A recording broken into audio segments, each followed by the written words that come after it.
Welcome back to Leadership That Liberates. In today's episode, I want to unpack how many of our unconscious behaviors and patterns of behavior are actually rooted in a deep desire for justice, and how this can sometimes create distortions that actually cause harm to ourselves and to others. And I've been thinking about this topic since before I even started the podcast. This was one of the first things I wrote down as a potential topic to explore. I never intended to connect this episode with the topic of the role of love in leadership and liberation.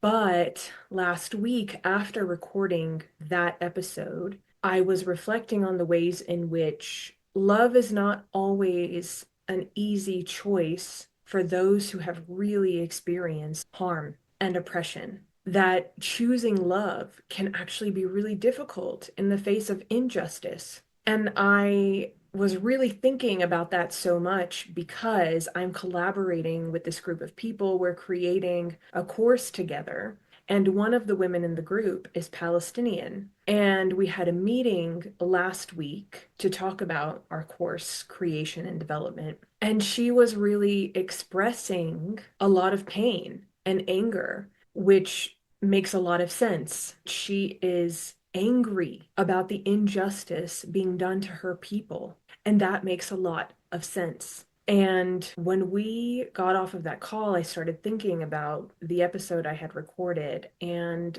questioning if I should even publish it. Because my thought was, is this going to feel invalidating to people who really have actually good reason not to choose love and who have experienced so much injustice that anger and even hate would make sense as a choice? And I really had to sit with myself around that, questioning, should I publish this episode or not? And ultimately, I came to the conclusion that even if it makes so much sense that those who have experienced oppression to that degree and who have experienced injustice to that extent, even if their anger and rage and potentially even hate makes sense, I still believe that love is the answer. I still believe that we can't create the world we want to create if we don't choose love. And I will unpack that in this episode. I knew that if I didn't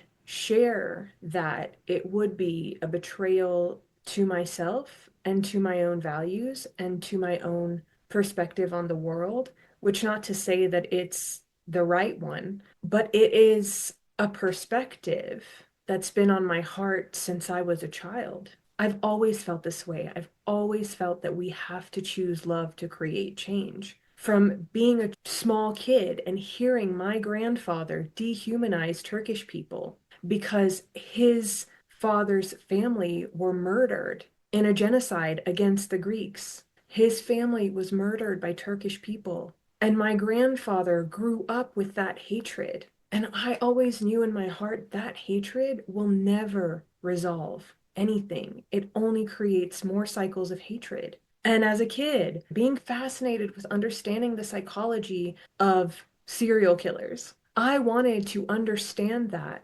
because I knew that those actions came from a lack of love. And for me, love was the answer. I have always felt this way with my dad and all of the stuff that he did and the things that he put us through and the turmoil and the chaos and the abuse and the fear and the terror. I have always had so much forgiveness and compassion in my heart because I know that he needs to be loved and that only love can break those cycles, even if I don't agree with his actions.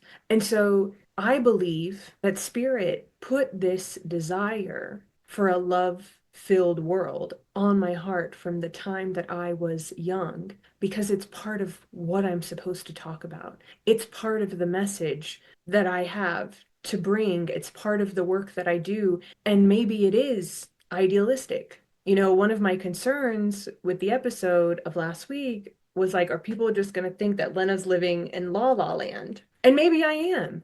Maybe I am delusional. And I also believe, as I've said before, that delusion is the antidote to disillusionment. And I choose to believe in the power of love because if I give up that hope and that possibility, then I surrender to a future in which there is no change. I surrender to the inevitability of oppression. And I don't believe that oppression is inevitable. But the only way that we can break these cycles is by choosing love. That is my perspective. And at the same time, I recognize that choosing love is really difficult in the face of injustice. And that's exactly why we have cycles like this. And so I want to speak to that first on an individual level, and then connect it to this macro, the collective. So, what is so interesting about us as humans is that we unconsciously enter into dynamics that create harm in order to experience a sense of justice. And this typically happens in one of two ways. So, you've heard me talk before about the ways in which we either internalize our pain and blame ourselves, or we externalize our pain and blame others. And so our unconscious desire to experience justice is usually playing out in one of two ways, depending on how we have oriented to the pain we have experienced. So let's start with the internalization of pain. What is so interesting about this is that we can see that many of our patterns are really an attempt to create resolution. So, why is it that we date people who are like our parents? Why is it that someone just continually enters into relationships with abusive partners? And that's a pattern. Why is it that we hate feeling as though we're not supported by our friends, but somehow we continue to find ourselves in relationships where we're not supported? It can be very easy for us to think that there's something outside of us that is responsible for this pattern. Like, why is it that toxic, narcissistic men are so attracted to me? Why is it that I keep having these friends who don't understand that this is what I need in a friendship? Why is it that I keep having this same similar kind of experience over and over and over again over the course of years, where I experience the same type of betrayal, the same type of manipulation, the same type of abandonment? Here's the thing about patterns. When we're experiencing a pattern, we are the common denominator in the pattern. And we like to think that there's something going on the other side, right? That this is happening to us, that I am a victim of these circumstances. But the truth is, when we are part of a pattern, it is because something in us is co-creating that dynamic. It is not just happening to us, we are an active player. And on the one hand, there is something to be said about the nervous system in this, because our nervous systems gravitate toward what is familiar. So if pain is familiar, if chaos is familiar, if instability, insecurity, if those things are familiar to us, we will gravitate toward them. Because on a nervous system level, that is what feels safe to us, even if it's not safe. The familiarity of it is what creates a false sense of safety. So that's one element, but there's something else that's going on a deeply unconscious level. And what's interesting is I recently heard somebody talking about how they believe the nervous system and the unconscious are actually one, that the nervous system is the unconscious. And I think that makes a lot of sense because our nervous system is attuned to these unconscious patterns of behavior. But on an unconscious level, why we continue to enter into the same kind of harmful dynamics is because something within us is seeking justice, is seeking reparation, is seeking repair, is seeking resolution. You know that saying, it's crazy to do the same thing over and over again and expect a different outcome or result? That's what we're doing, though, unconsciously. We are continuing to repeat the same dynamics again and again because unconsciously we are hoping for a different result. And that different result would resolve the pain of the original trauma. And that resolution for us would feel like justice. So I spoke about this with one of my clients. I talked about Rachel in episode 4, I think it was. So Rachel was continuing to enter into these dynamics and date people who were like her father, recognizing that those relationships were unhealthy and that they were toxic.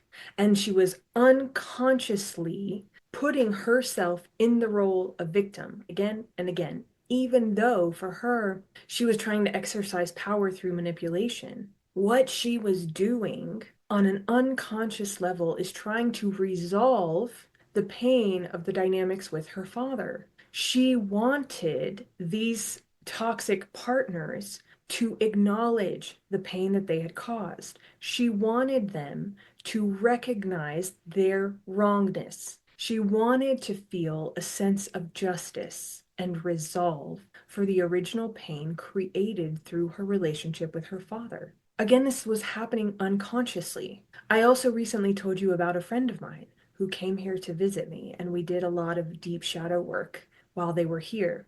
And they had had this experience of just really painful betrayal when they left their church community years ago. Well, actually, they left because of the betrayal.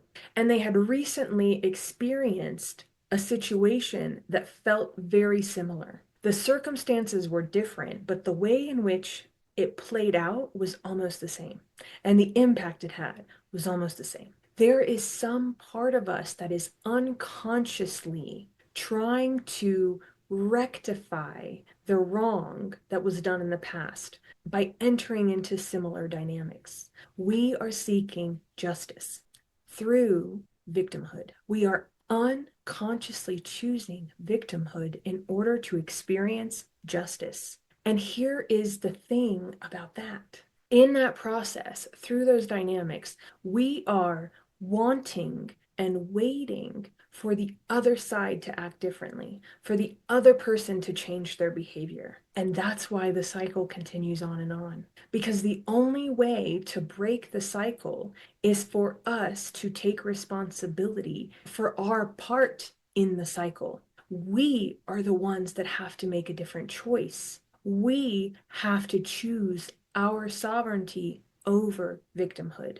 The other person isn't going to change. That's not going to resolve the thing. It's up to us to break the cycle and the pattern. If we are the common denominator in the pattern, only we can be the ones to break it. So if you continue to find yourself in the same situation over and over and over again with different people, what is the role that you are playing in the pattern? Because the only way to break it is for you to be the one who chooses something different. We cannot wait for the other side, for the other person to acknowledge their wrongdoing. With my dad, part of the reason that he continued to hurt me again and again is because I had so much compassion and forgiveness for him. Because I kept giving him chance after chance after chance, because something in me was like, surely he will get it. Surely he will change. Surely he will be different. And that never happened because it's up to me to break the pattern. I don't have a relationship with him anymore. I haven't spoken to him in 3 years. And that's a choice I had to make to honor my own sovereignty and my own humanity. In choosing to sever my ties with him, I still honor his humanity, but now I also honor my own. Because in the cycle we were in before, I was only honoring his. I was only having compassion for him. I was only choosing to give him what he needed. At some point, I also had to choose myself. I also had to choose to love myself. I also had to choose to honor my own humanity because it was not being honored by him. But that doesn't mean that I hate him. That doesn't mean that I wish bad upon him. But we can go through the cycle again and again and again, and it's never going to change because I have to change. With my friend who came to visit, and we were talking about these two situations that almost repeated themselves in a sense. They also realized through our conversations, oh, I'm the one who's supposed to choose a different outcome for myself this time. I'm the one who is supposed to respond differently to this situation because that is choosing my power. That is choosing to be in my sovereignty. If I need and I'm waiting for the other person to say they're sorry, to change their behavior so that I feel like my pain has been acknowledged and therefore I have received some sense of justice, I will just keep repeating the pattern. Because the point of our life on this earth is to anchor into our own sovereignty. So all the interactions and dynamics and relationships and patterns of behavior that we engage in that do not honor our sovereignty only create more of the same. So this is what's happening on the individual level for those of us who have internalized pain. We are unconsciously orienting to life through victimhood in a desire to experience justice. And we continue to enter into patterns and dynamics and relationships where people hurt us. And then we think like, what's going on? Why does this thing keep happening to me? But we are choosing it. We are unconsciously choosing it. The deeper desire of the ego is to experience justice. The deeper desire of the soul is to choose sovereignty. Now, let's talk about those who externalize their pain. Their orientation toward justice, as opposed to victimhood, is vengeance. These are people who control others, who dominate others, because there is some sense that this was done to me, and if I do it to others, it's like the scales are balanced. And this isn't that people, again, they're not consciously choosing that. My dad did this to me when I was a kid, so I'm going to do this to other people as an adult. It's not a conscious choice. It's the unconscious manifestation of the ego trying to protect itself, trying to experience justice,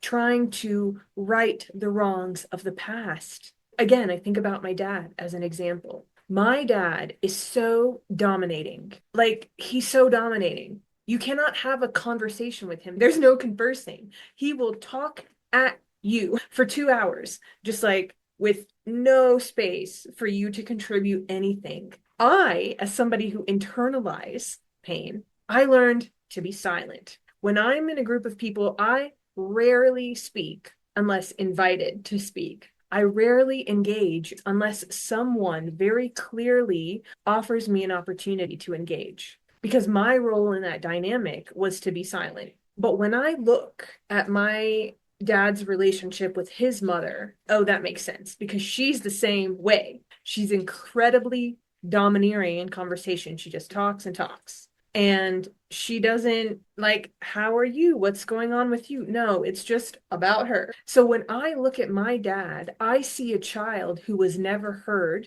and a man who has to be heard. He dominates because he was dominated, right? And so the other side of this is that the externalization of pain and the blame or seeing the outside as a threat, then I have to ensure my protection, my safety. The thing that becomes distorted about that, right, is then it's about taking away the safety of other people to ensure that my safety is intact. But again, it's a desire to experience justice. And so this is what we're doing on an individual level. Our desire for justice is manifesting as victimhood or vengeance. So on a more collective level, if we want to think about it more systemically, something that's interesting about the victimhood piece is that in a world where systemic oppression is a reality, there has been this interesting phenomena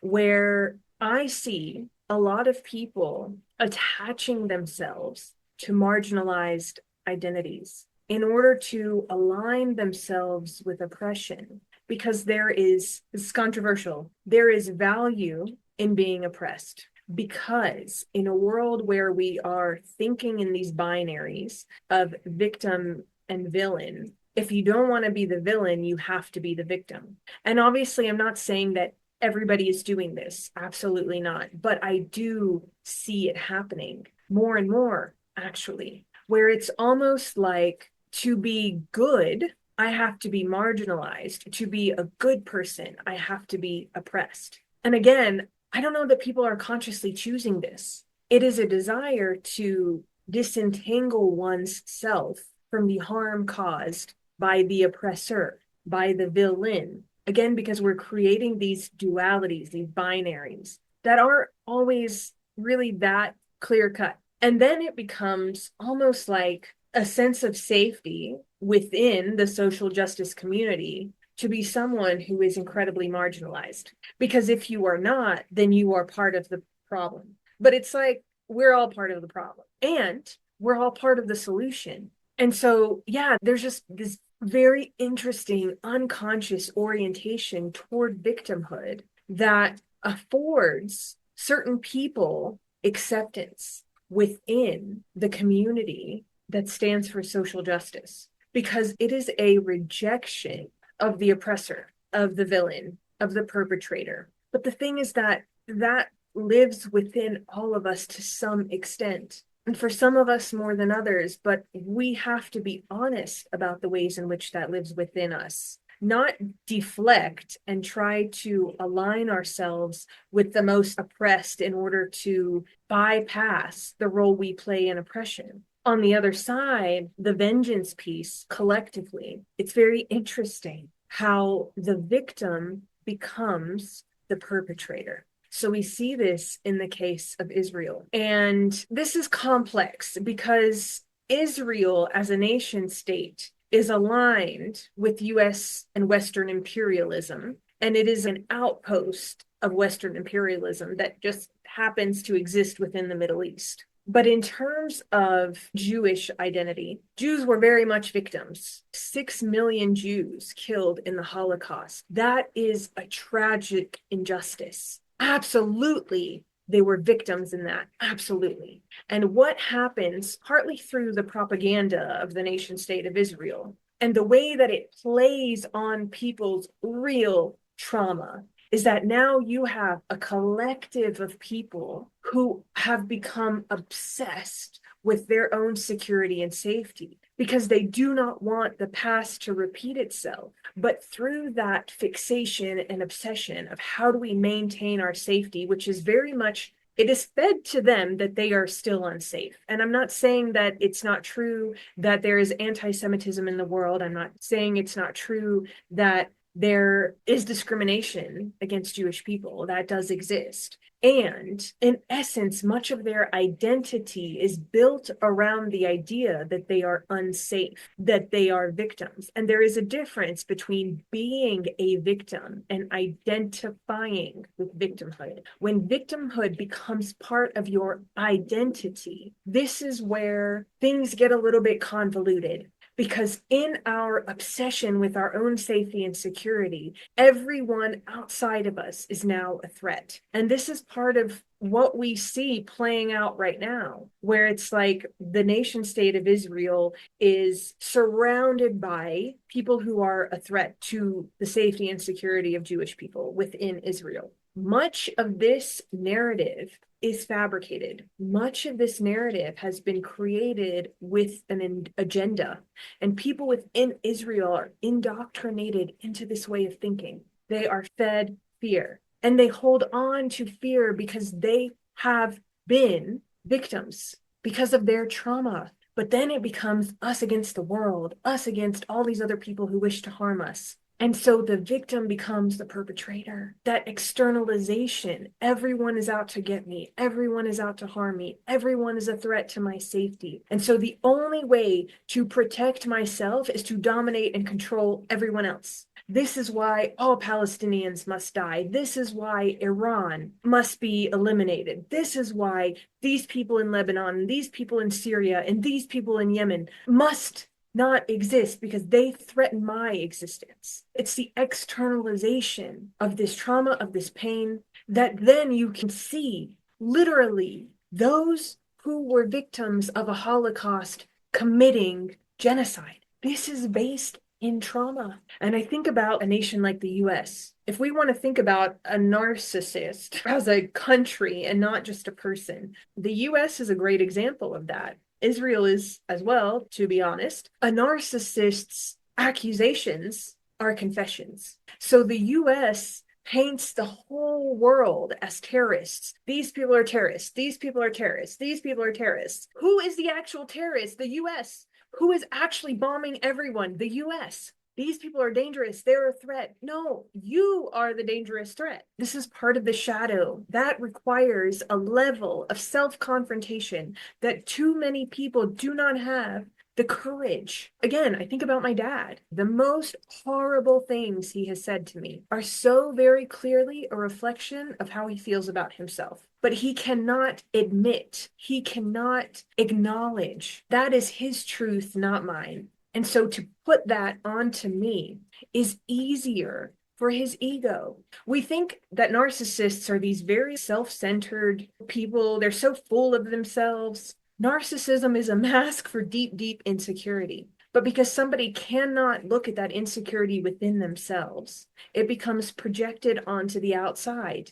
And then everyone else is a problem. Because what it would take for me to actually admit a truth about myself is too painful. It is so much easier to mask my insecurity with these grandiose visions of how important I am. The other thing about this is that I feel that there is, for these individuals, whether it is individually or collectively, there is this deep guilt that arises that one is not able to consciously acknowledge. And that rejection or suppression of that guilt manifests as more anger and resentment. Because what it is, it's resentment toward oneself that then becomes externalized and cast onto others. So again, this is a behavior that I have seen within my dad. And my dad is a very interesting case study for me, right? Because I have this very personal encounter with these narcissistic tendencies. And so something that I would notice within him is that the more angry he got, the more violence that he expelled, the more hate and vitriol that spewed out of his mouth. It was almost like there was something within him that was having this visceral response to what he was doing, that he could not acknowledge or take accountability for the harm he's causing. And it creates more harm because there is this repulsion. I actually think this repulsion of self that is happening on a deep unconscious level. But the ego, in its desire to protect the self, projects that repulsion outward. So it leads to more hate, more vitriol, more violence, more harm. Because again, the pain required to look at one's role in that harm is too confronting, and it is easier to continue to cast it outward. But there is a resentment toward one's self and one's actions and one's behavior that results in the reproduction of more hate and harm cast outward. A lot of the anger that is externalized is anger toward oneself that one is unable to reconcile. And I want to bring it back to the sentiments that my Palestinian friend expressed, because part of what she was saying in her anger is, imagine the trauma of the Palestinian people that will last for years and generations because of these atrocities. And I believe that's the same reason that now the nation state of Israel and many Jews within and without, like Jews in the diaspora as well, why many people can support the genocide in Palestine. It is because of this intergenerational trauma and this cycle that is perpetuated through acting on that hate, which is rooted in fear. Again, the opposite of love is not hate, it is fear. And it is by anchoring into fear rather than our personal power, rather than our sovereignty, anchoring into fear that leads to this hate and violence that is perpetuated on the basis of this hate.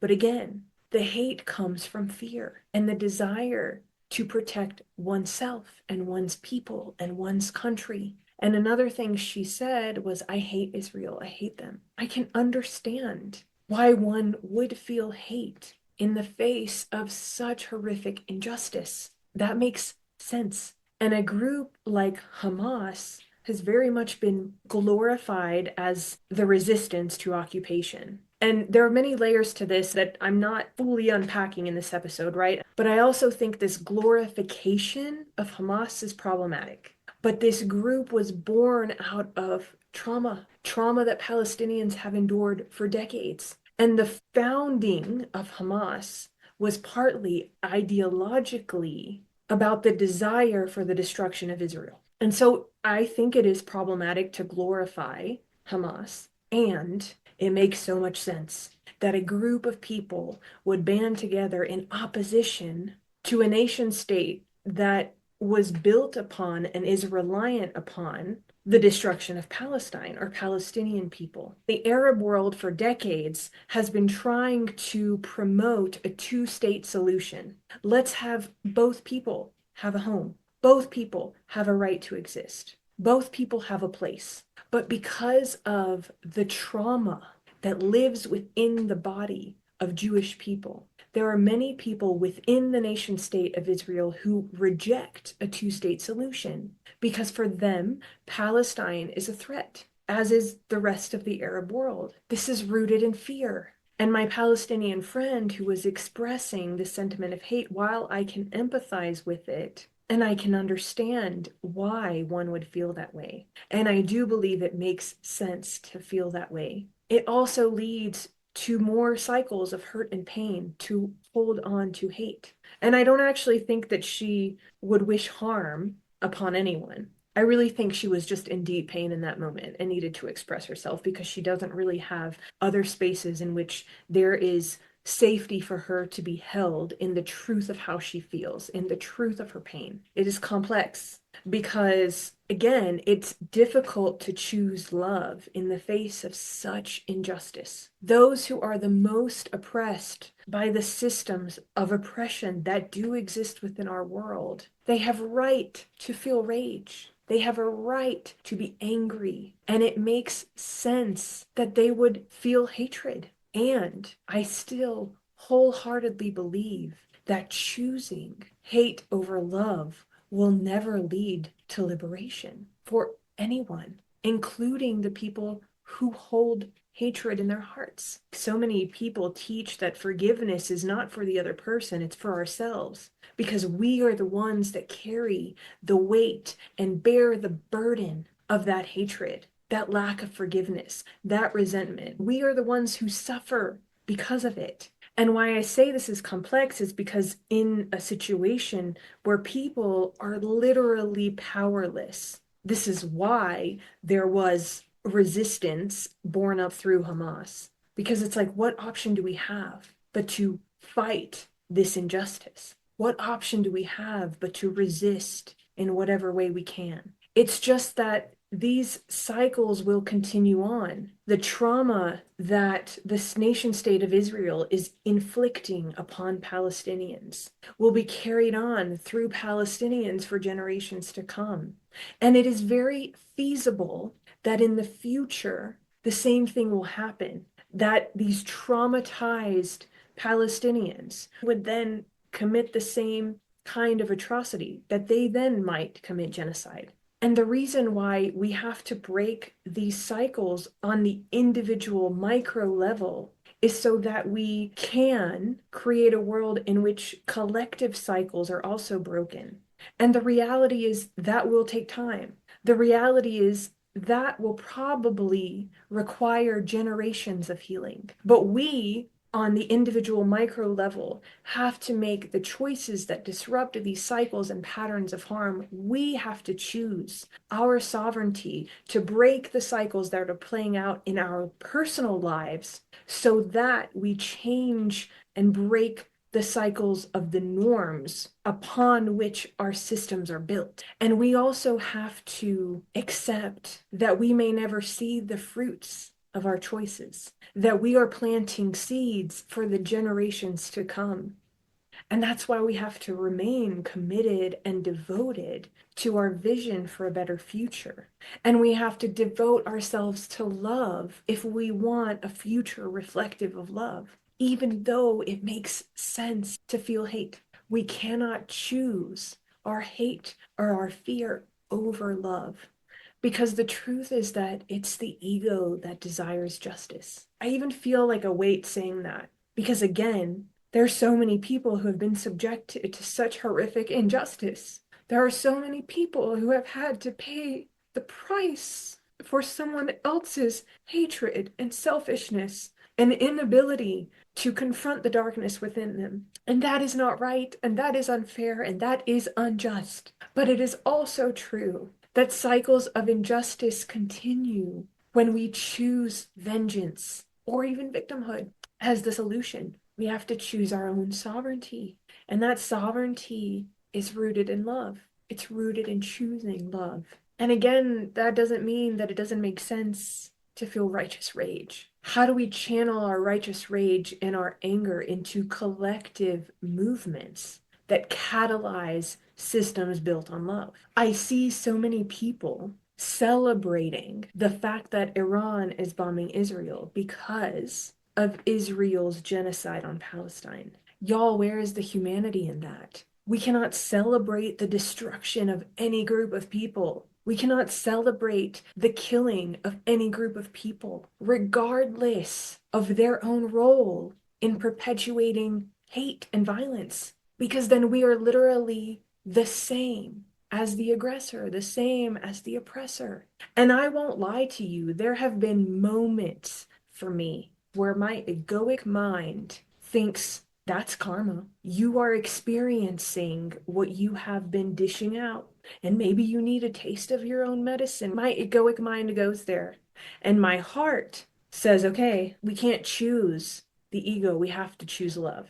I cannot think that way. I think it makes sense that we would default to that kind of thinking, and we cannot choose it. We cannot choose to stay in that way of relating to the world. We have to come back to ourselves, to our sovereignty, to the divine within us, and say, no, actually, it's atrocious regardless. No people deserve to be bombed. No people deserve to be annihilated. No people deserve to be destroyed. No people. Innocent civilians are paying the price of crimes committed by the war machine. And none of that is right. None of that is just. So in the face of collective injustice, what choice do we have as individuals? We choose love. We choose to break these cycles within our own lives so that we can break the cycles that play out within the collective as well. And again, that is a process that is going to take time. And we may never see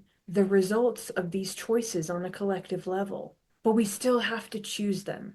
We still have to continue to make these choices so that those choices ripple into the future. And this is not easy stuff to talk about because it is complex, it is layered. There is real injustice, there is real pain that people are experiencing, real suffering and despair. And even still, I still believe that the only choice we really have to create change is to choose love. Even if it's love for ourselves, to anchor into our own sovereignty, our own personal power. Because again, it is the ego that desires justice, but the soul came here to choose sovereignty, because that is how we create the conditions and circumstances upon which it is possible to experience liberation, whether consciously or unconsciously. To identify ourselves with victimhood does not serve us. Whether consciously or unconsciously to choose vengeance does not serve us. The only choice which serves our desire to see a liberated world is to choose love and sovereignty. And I absolutely understand that choice might be a lot more difficult for some than it is for others. But how do we begin to do that in our day-to-day lives, in our personal experience, in our relationships, in our friendships? Can we identify the patterns that play out in our life? And do we have the courage to be honest with ourselves about the role that we play in either creating that pattern or allowing that pattern? Where are you, whether it be conscious or unconscious? Where are you choosing victimhood? Where are you whether it be conscious or unconscious, choosing vengeance. And what would it take for you to break those cycles? What kind of radical responsibility would it require of you within your own life to be honest with yourself about how you are co-creating your own suffering so that we can break these cycles and patterns in service to our own liberation and the liberation of one another? It's not enough to try to destroy systems of oppression by attacking systems of oppression. We also have to look at how those patterns and those cycles live within us and through us. Because if they are playing out on the micro level, it only makes sense that they will play out on the macro level. If they are the norm in our individual experience, it only makes sense then that they would be the norm within our collective experience. We have to break the cycles within our own lives in order to break the cycles that play out within our systems. And that just requires radical responsibility. There's still a part of me that's a little bit unsettled in sharing this perspective, because for many of us, that is just such an uncomfortable proposition, especially if we are part of a very marginalized group or oppressed group of people.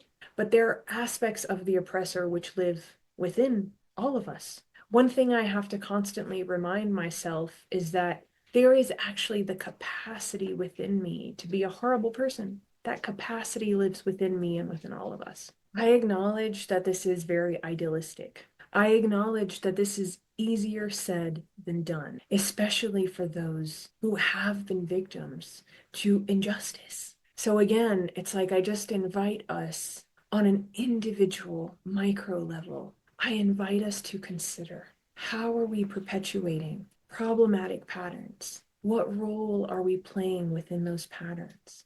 And what would it look like for us to take radical responsibility for ourselves and to anchor into, to root into our own sovereignty in order to break these patterns so that those micro choices ripple into our macro collective experience? Are we courageous enough to choose love in our own lives? And are we brave enough to do the difficult and deep inner work required for it to be possible to truly choose love?